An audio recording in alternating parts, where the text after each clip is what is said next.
Welcome to BBS डाई। Belgium और श्रीलंका की मैंने आपको कहानी बताई थी सिविल वॉर की। तो बेल्जियम में क्या हुआ था, दो कम्युनिटीज़ थी, फ्रेंच की और डच की। इन दोनों कम्युनिटीज़ में क्लैशेस नहीं हुए क्योंकि यहाँ पर पावर शेयरिंग का जो मेथड था वो अप्लाई हुआ। दोनों को इक्वल पावर्स दी गई और जो इनकी कैपिटल थी ब्रुसेल्स, उनमें इक्वली पावर दी गई पॉलिटिकल शेयरिंग से। तो वहाँ पर जो उनकी जो सेंट्रल गवर्नमेंट थी, मींस ब्रुसेल्स की जो गवर्नमेंट थी, वहाँ पर भी उनको इक्वली पावर शेयरिंग किया गया। और अपर पार्ट में बेल्जियम के वहाँ डच रहते हैं और नीचे वाले पार्ट में बेल्जियम रहते हैं। और जो कैपिटल है ब्रुसेल्स, उसमें दोनों ही रहते हैं, फ्रेंच भी और डच भी। तो श्रीलंका में क्या होता है, श्रीलंका में जो 3 कम्युनिटीज़ होती हैं, तमिल और श्रीलंकन तमिल, क्रिश्चियन, मुस्लिम, हिंदू, सिंधीज़ जो बुद्धिस्ट भी होते हैं, उनमें आपस में बनती नहीं थी क्योंकि सिंधीज़ जो थे वो 78% थे और बाकी जो थे रेस्ट ऑफ द परसेंटेज थे। तो उनमें क्लैशेस होने लगी क्योंकि सिंधीज़ जो कहते थे उनको वो कर दिया था, उनकी जो लैंग्वेज थी उनको वो मेन लैंग्वेज यूज़ की गई थी एज आ नेशनल लैंग्वेज। तो और उस जगह पे फिर सिविल वार भी होने लगी और क्लैशेस होने लगे। और ये मैंने आपको बताया था एपिसोड में फर्स्ट में। तो एपिसोड 2 में मैंने आपको बताया था कि जो इनकी मेजॉरिटीज़ थी और इन्होंने क्या क्या पावर शेयर की थी और क्यों की थी। और अब मैं एपिसोड 4 में आपको बता रहा हूँ। एपिसोड 3 मैं आपको बताना चाहूँगा एपिसोड 3 में क्या हुआ था। मैंने आपको एक खलील डायलामा से पहले और पावर शेयरिंग इज़ डिज़ायरेबल से पहले एक नीचे छोटा सा पैराग्राफ था, वो मैंने आपको समझाया था। वो शायद से मैंने एपिसोड 2 में ही डाल दिया था। चलो अब स्टार्ट करते हैं एपिसोड 4।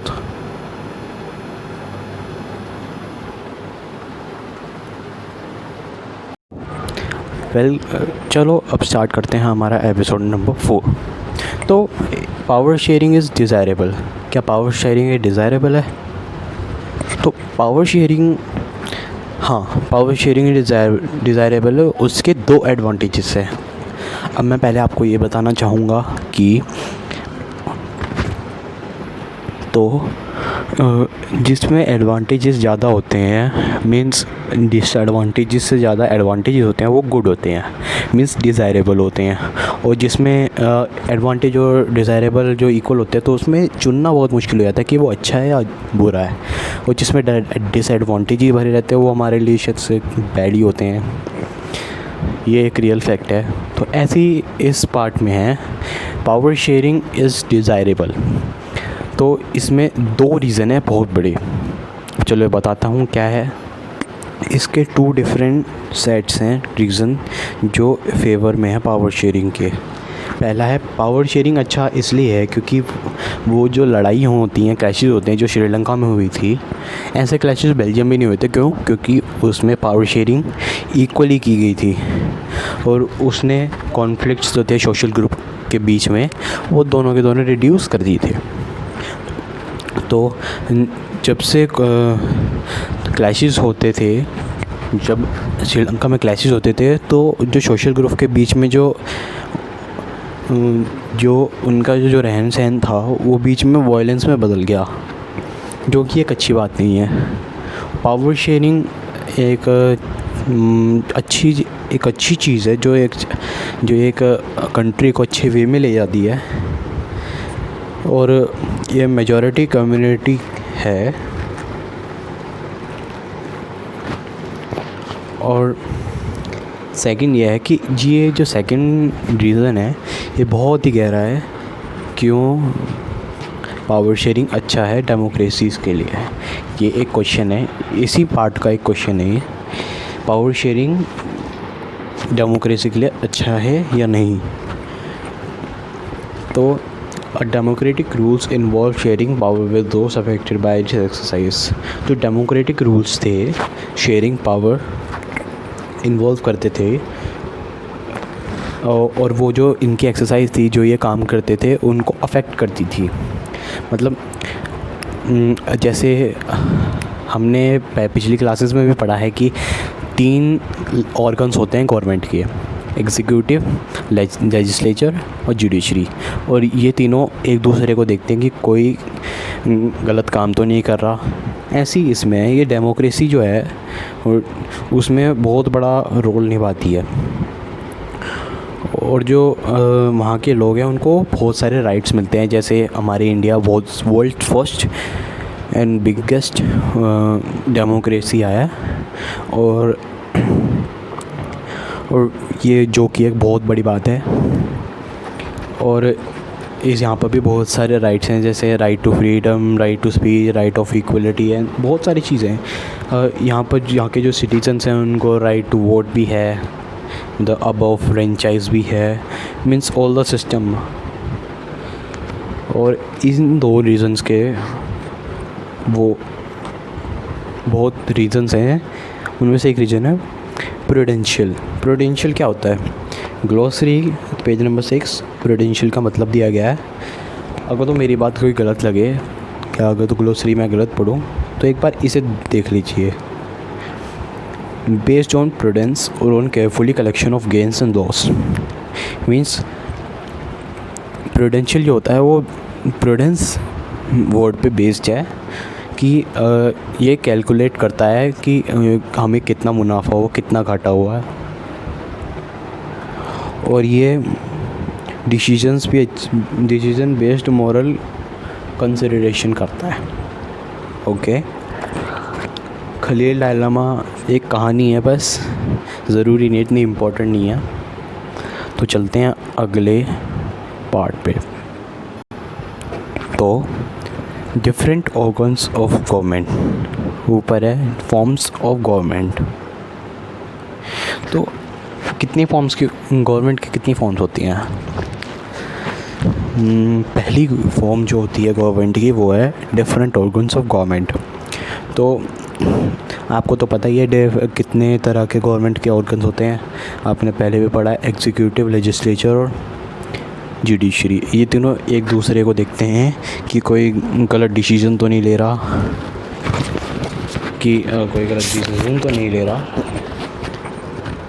और इस ऑर्गन्स को इसमें जो पावर शेयर होती है उसको हम हॉरिजॉन्टल डिस्ट्रीब्यूशन भी कहते हैं। और ये अलाउ करता है डिफरेंट ऑर्गन्स को एक सेम लेवल पे अपनी अपनी पावर शेयर करने के लिए। जैसे जुडिशरी की एक अपनी ही पावर है जो इक्वल है एग्जीक्यूटिव की भी अपनी एक पावर है जो इक्वल है लेजिस्लेचर के। और ये इन तीनों में से कोई सी भी ऐसी ऑर्गन नहीं है जिसके पास अनलिमिटेड पावर हो। और जो बची कुछ जो पावर जो होती है वो अलग अलग इंस्टीट्यूशन में बढ़ जाती है। लास्ट साल हमने पढ़ा था इंस्टीट्यूशंस और पॉलिटिकल इंस्टीट्यूशंस, तो उसमें हमने ये पढ़ा था। और हमने लास्ट साल ये भी पढ़ा था कि डेमोक्रेसी में जो मिनिस्टर्स और गवर्नमेंट्स होते हैं उनके पास भी पावर्स होती हैं, और जो पार्लियामेंट्स और स्टेट असेंबलीज होती हैं वो उनके रिस्पॉन्सिबल होते हैं। और जजेस भी अपॉइंट होते हैं एग्जीक्यूटिव के लिए, और ये एक दूसरे को चेक करते हैं कि जो एग्जीक्यूटिव को जजेस चेक करते हैं जो कि जुडिशरी से होते हैं, और एग्जीक्यूटिव चेक करता है लेजिस्लेचर से क्या क्या रूल्स बने हैं। और इस अरेंजमेंट को हम कहते हैं as a system of checks and balances.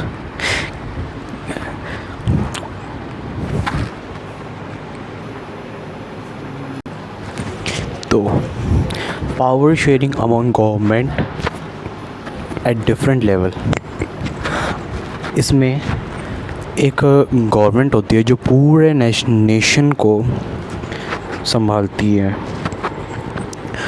उस गवर्नमेंट को हम क्या कहते हैं? प्रोविंशियल और रीजनल गवर्नमेंट। रीजनल लेवल की गवर्नमेंट उस जनरल गवर्नमेंट को जो पूरे कंट्री में होती है उसको हम फेडरल गवर्नमेंट कहते हैं। अब फेडरल गवर्नमेंट समझ आया? ठीक है, नहीं आया तो नहीं पूछ तो नहीं सकते, हाँ कमेंट बॉक्स में पूछ लेना। मैं आपको पर्सनली इंस्टाग्राम पे मैं आपको चैटिंग के थ्रू बता दूंगा। आप चाहे मैसेज कर सकते हैं, मुझे डीएम कर सकते हैं, मैं ऑलवेज़ रिप्लाई करूँगा। थोड़ी देर हो जाए कोई बात नहीं, 1-2 दिन लग सकते हैं। कहाँ पर था मैं? और जो फेडरल गवर्नमेंट होती है इंडिया में, उसे हम सेंट्रल गवर्नमेंट और यूनियन गवर्नमेंट कहते हैं। सेंट्रल गवर्नमेंट जो होती है वो हमारी जो स्टेट्स होती हैं उनको मिला, सारे स्टेट 29 स्टेट्स को में जो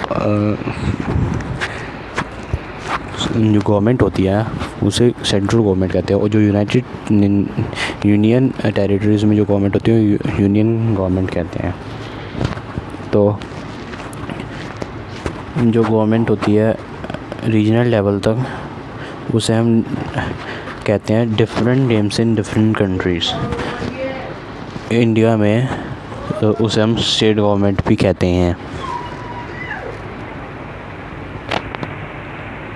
और इस सिस्टम सारी कंट्रीज़ में लागू नहीं होता, और कई बहुत सारी कंट्री में प्रोविंशियल और स्टेट गवर्नमेंट नहीं होती। और जो कंट्रीज़ होती है जैसे हमारी कंट्री है हो गई, और different levels of the government जो होती है वो कॉन्स्टिट्यूशन जो भी कैरी करती है। जैसे हमारी कंट्री में कॉन्स्टिट्यूशन है, और जो कि हुआ था बेल्जियम में डिफरेंट लेवल्स ऑफ गवर्नमेंट थी, एक फेडरल गवर्नमेंट थी। और श्रीलंका में आपस में ही लड़ते थे, तो गवर्नमेंट का क्या हाल होता होगा एक बारे में सोचो। और जो स्टेट गवर्नमेंट होती है उससे नीचे होती है म्युनिसिपैलिटी और पंचायत। और हम उसे पावर्स का division higher and lower level में भी डिस्क्रिमिनेट करते हैं। और जो बाकी के जो है वो अगले चैप्टर में पढ़ेंगे, ठीक है। तो अब मिटा दूँ कैसे? मिटाता हूँ, चलो, बकवास ही लग रहा होगा। तो अगला पार्ट है power sharing among different social group. हम इसको डिफ़ाइन कर सकते हैं रिलीजियस और लिंग्विस्टिक ग्रुप्स। तो इनके लिए होती है कम्युनिटी गवर्नमेंट जो थी बेल्जियम में, वो एक अच्छा एग्जांपल है अरेंजमेंट इसके लिए अरेंजमेंट के लिए। कुछ कंट्रीज़ में वहाँ पर कॉन्स्टिट्यूशन और लीगल अरेंजमेंट्स होते हैं जो वहाँ के सोशल वर्कर्स सेक्शन और वुमेंस को रिप्रेजेंट करते हैं लेजिस्लेचर और एडमिनिस्ट्रेशन में। हमने पिछले साल पढ़ा था कि रजिस्ट्रेशन कॉन्स्टिट्यूंसीज असेंबलीज़ में और पार्लियामेंट हमारी कंट्री का। तो ये इस टाइप की अरेंजमेंट है जिसमें गवर्नमेंट कोटा भरती है सोशल ग्रुप्स के लिए, administration to diverse social group whose otherwise would feel alienated from the government. इस मेथड में माइनॉरिटी कम्युनिटीज़ को एक अच्छा सुधार देने के लिए इस मेथड को लागू किया गया था। सेकंड यूनिट में हम इस सोशल डाइवर्सिटी को फिर से देखेंगे।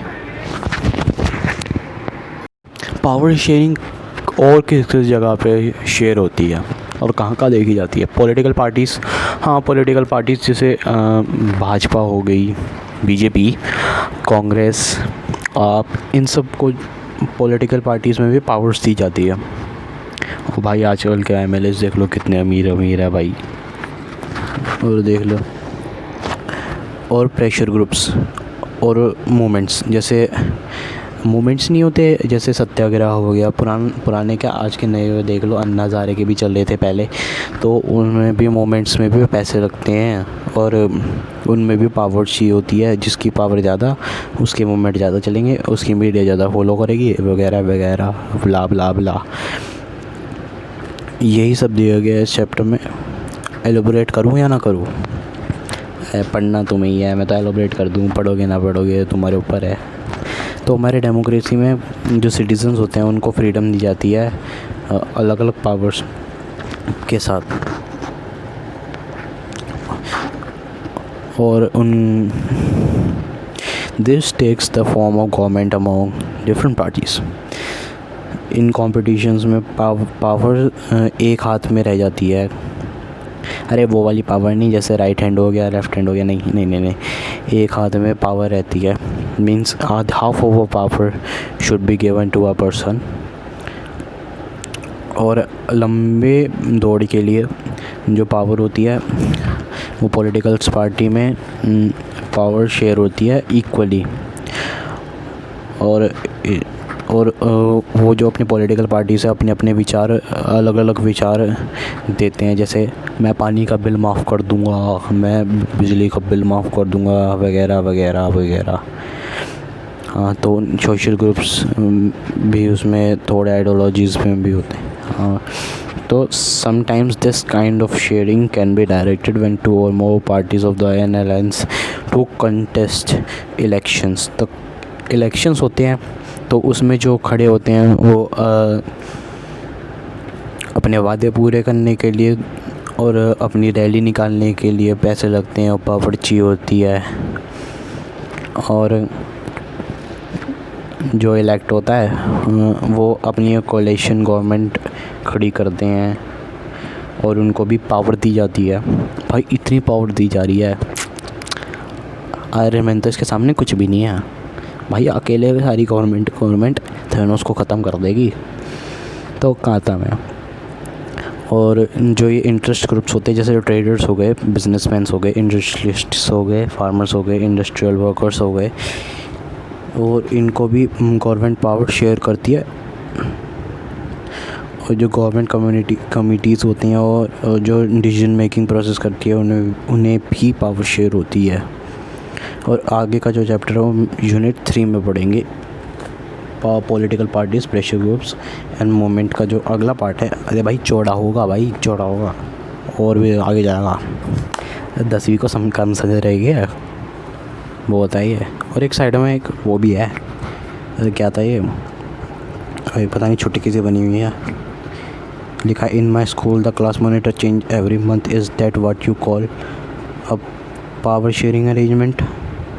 भाई हम तो ना बने कभी, भाई मॉनिटर नहीं बने हम कभी भाई, हमारे साथ तो नाइंसाफ़ी हुई है। चलो कोई ना, चलो मिलते हैं अगले एपिसोड में। नहीं पढ़ोगे तो सुनोगे और चिल्लाएंगे लोग और हंसेंगे तुम पे। तो चलो अगला एपिसोड इसका बनने वाला नहीं है, क्योंकि सिविक्स का जो है अगला चैप्टर वो ही ख़त्म हो चुका है। ये अगला चैप्टर आने में बहुत टाइम लगेगा। तो अगला जो एपिसोड बनाऊंगा मैं साइंस के अगले chapter, first chapter class 9th के ऊपर बनाऊंगा। तो 9th वाले स्टार्ट हो जाओ, हमारे चैनल को सब्सक्राइब। भाई यार कोई सब्सक्राइब ही नहीं करता भाई, वीडियो इसलिए नहीं डाली क्योंकि मैं बीमार था भाई। कोरोना नहीं, ना भाई सोचना भी मत भाई, कोरोना से तो भगवान माफ़ करे, राम राम।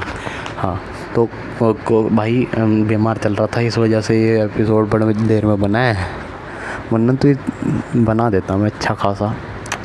भाई टाइम लग गया यार, उसके लिए सॉरी मांग रहा हूँ, ठीक है। बीमार चल रहा था, फीवर था भाई, 102 था मेरे, मजाक नहीं कर रहा था, जब मैं 102 था। जब होगा ना अगली बार से स्क्रीनशॉट ला के भेज दूँगा, मतलब फ़ोटो खींच दूँगा। तो सिविक्स का चैप्टर यहीं ख़त्म होता है भाई। सब्सक्राइब कर दो, लाइक कर दो, शेयर कर दो प्लीज़। और यार मैं तो ये बोलना भूल ही गया, तो कैसे है आप लोग? उम्मीद है अच्छे लगेंगे। तो चलता हूँ, मिलेंगे अगले एपिसोड में। नहीं पढ़ोगे तो जीना हराम हो जाएगा, लोग चिल्लाएंगे और हंसेंगे तुम पे।